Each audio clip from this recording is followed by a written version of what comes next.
Brothers Karamazov by Fyodor Dostoevsky.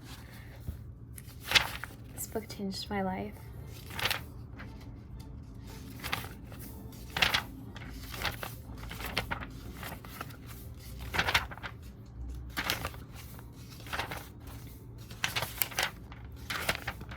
Okay.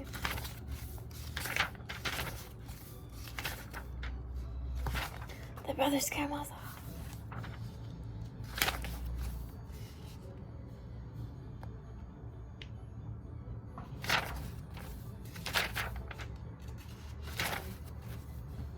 Alexei Fyodorovich Karamazov was the third son of a landowner.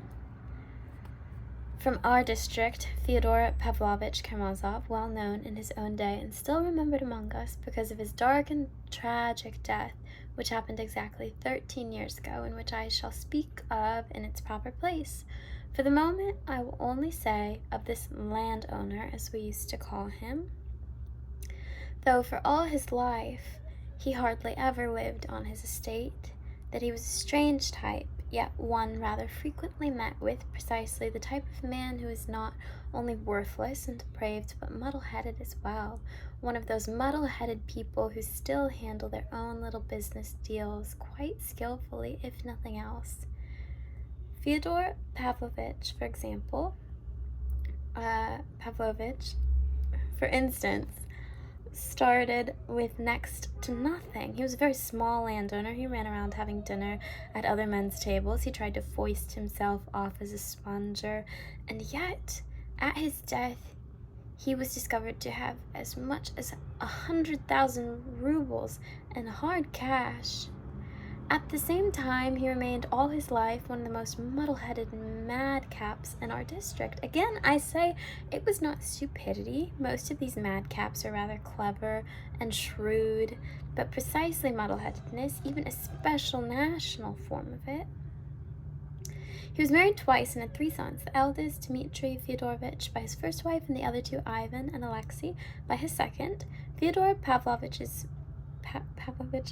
first wife belonged to a rather wealthy aristocratic family, the Musovs, also landowners in our district. Precisely how it happened that a girl with a dowry, a beautiful girl too, and moreover one of those pert, intelligent girls not uncommon in this generation, but sometimes also to be found in the last, could have married such a worthless runt, as everyone used to call him, I cannot begin to explain, but then I once knew a young lady still of the last romantic generation who, after several years of enigmatic love for a certain gentleman whom, by the way, she could have married quite easily at any moment, ended up, after inventing all sorts of insurmountable obstacles, by throwing herself on a stormy night into a rather deep and swift river from a high bank somewhat resembling a cliff, and perished there decidedly by her own caprice, only because she wanted to be like Shakespeare's Ophelia. Even then, if the cliff chosen and cherished from long ago had not been so picturesque, if it had been merely a flat, prosaic bank, the suicide might not have taken place at all.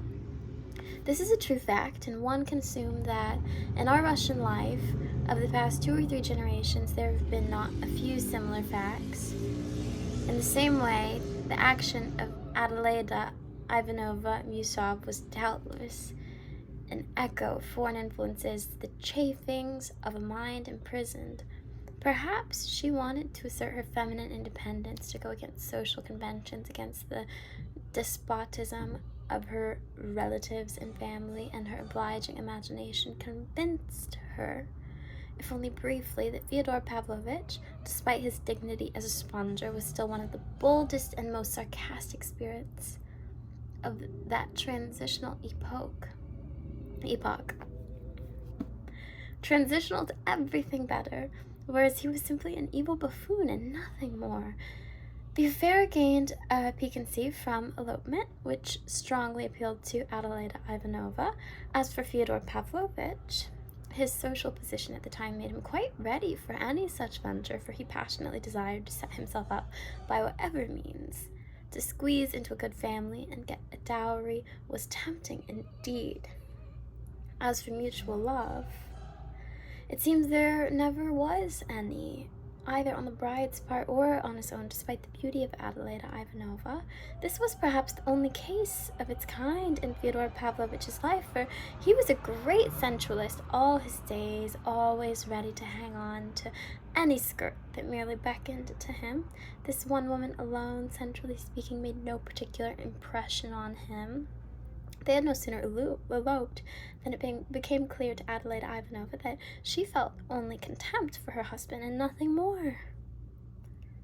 Thus, the consequences of their marriage revealed themselves extraordinarily quickly, and though her family even accepted the situation fairly soon and allotted the runaway bride her dowry, the married couple began leading a very disorderly life, full of eternal scenes. It was said that in the circumstances, the young wife showed far more dignity and high-mindedness than did Fyodor Pavlovich, who, as is known, filched all her cash from her, as much as 25,000 rubles, the moment she got it, so that from then on, as far as she was concerned, all those thousands positively vanished, as it were, into thin air.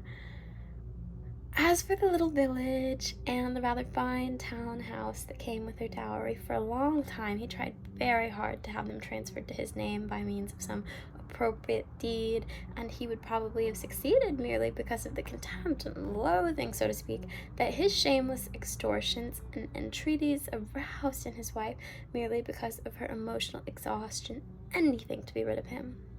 Fortunately, Adeleda Ivanova's family intervened and put a stop to his hogging. It is well known that there were frequent fights between husband and wife, but according to tradition, it was not Fyodor Pavlovich who did the beating, but Adeleda Ivanova, a hot-tempered lady, bold, dark-skinned, impatient, and endowed with remarkable physical strength. Finally, she fled the house and ran away from Fyodor Pavlovich with a destitute seminarian, leaving the 3-year-old Mitya in his father's hands. Fyodor Pavlovich immediately set up a regular harem in his house and gave himself to the most unbridled drinking and intermissions. He drove over most of the province, tearfully complaining to all and sundry that Adeleda had abandoned him, going into details that any husband ought to have been too ashamed to reveal about his married life. The thing was that he seemed to enjoy and even feel flattered by playing the ludicrous role of the offended husband, embroidering on and embellishing the details of the offense. "One would think you had been promoted, Fyodor Pavlovich," the scoffers used to say. "You're so pleased, despite all your woes." Many even added that he was glad to brush up his old role of buffoon, and that, to make things funnier still, he pretended not to notice his ridiculous position. But who knows, perhaps he was simply naive. At last, he managed to find the trail of his runaway wife. The poor woman turned out to be in Petersburg, where she had gone to live with her seminarian, and where she had thrown herself wholeheartedly into the most complete emancipation. Fyodor Pavlovich at once began bustling about, making ready to go to Petersburg. Why? He, of course, had no idea. True, he might even have gone, but having undertaken such a decision, he at once felt fully entitled to get up his courage for the journey by throwing himself into more boundless drinking. Just then his wife's family received news of her death in Petersburg. She died somehow suddenly in some garret, of typhus according to one version, of starvation according to another. Fyodor Pavlovich was drunk when he learned of his wife's death, and the story goes that he ran down the street lifting his hands to the sky and joyfully shouting, "Now lettest thou, thy servant, depart in peace." Others say that he wept and sobbed like a little child, so much so that they say he was pitiful to see, however repulsive they found him. Both versions may very well be true, that is, that he rejoiced at his release and wept for her who released him, all at the same time. In most cases, people, even wicked people, are far more naive and simple-hearted than one generally assumes, and so are we. Chapter 1.